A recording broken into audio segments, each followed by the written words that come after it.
প্রধান লক্ষ্য লিখে ফেলুন। হ্যাঁ, শুধু 3টি। যে লক্ষ্যগুলো পূরণ না করলে আপনার দিন ব্যর্থ বলে গণ্য হবে।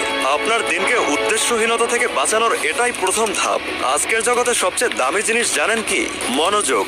আমরা সবাই যেন এক ধরনের মনোযোগের ঘাটতিতে ভুগছি। প্রতি 10 মিনিট পর ফোনে নোটিফিকেশন, অপ্রয়োজনীয় চ্যাট, এইসব জিনিস আপনার লক্ষ্য পূরণের গতি মেরে ফেলছে। এই 30 দিন আপনাকে শিখতে হবে ডিপ ওয়ার্ক, অর্থাৎ কাজের সময় ফোন দূরে রাখবেন, ইন্টারনেট অফ করবেন, অন্তত 90 মিনিট একদম নীরবতায় কাজ করবেন, যেখানে আপনার মন একটি জিনিসের উপরে কেন্দ্রীভূত থাকবে। এই মনোযোগের তীব্রতাই আপনাকে অন্যদের থেকে 5 গুণ এগিয়ে রাখবে। মনে রাখবেন, কাজের পরিমাণ নয়, কাজের গুণমানই আপনার সাফল্য নির্ধারণ করে। মনে রাখবেন, আমরা সবসময় বাইরে দৌড়াই, কিন্তু নিজের ভেতরের শব্দ শুনতে ভুলে যাই।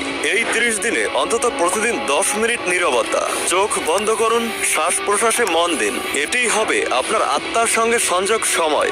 নিজের ভয়গুলো চিনবেন, নিজের লক্ষ্যগুলো স্পষ্ট হবে।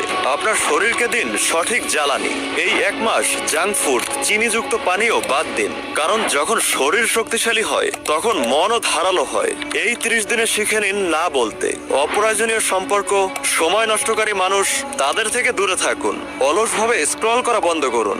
আপনি কন্টেন্ট কনজিউম করবেন না, আপনি কন্টেন্ট ক্রিয়েট করবেন। আর সবচেয়ে বড় ভয়, ব্যর্থতার ভয়। এই 1 মাস ভয়কে পাশে নিয়ে কাজ করুন। ভয়কে এড়িয়ে যাবেন না, বরং কাজের মধ্যে দিয়ে তাকে হারিয়ে দিন। প্রত্যেক সফল মানুষের জীবনেই ব্যর্থতা এসেছে, কিন্তু তারা থামেনি।